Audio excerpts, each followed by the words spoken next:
ओम श्री साईनाथाय नमः।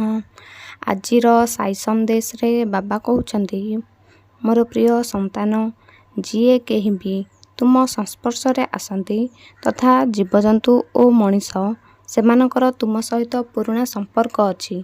तुमे समस्तक सहित प्रेमर सहित व्यवहार कर, सेमानक सहित खराब व्यवहार कर नाही। मोर संतान, जेतेबेले समस्या आसे ना सेतेबेले तुमे मो आड़क आस, मो पाखक आस, सेतेबेले तुमे मो प्रति ध्यान केंद्रित कर।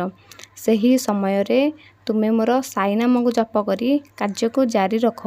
देखिब धीरे धीरे सब ठीक हो जिवो, कारण मो तुमको सही समस्या रु केमिति बाहर को आनिबी सेटा मु जानिछि। मु सही समस्या रु केमिति बाहर को आसीबो मो मार्ग देखाइबी। आसंता काली तुमको तुमर गोटे समस्यार समाधान मिल जिवो। भविष्यत विषय रे तुमे चिंता कर नाही, मन मध्यरे भावना आण नाही कि ए समस्यार समाधान कौन हेबो।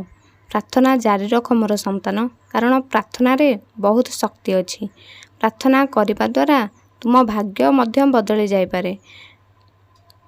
तेणु तुमे सर्वदा प्रार्थना जारी रख, ध्यान कर, देखिब सबु समस्यार समाधान हो जिवो।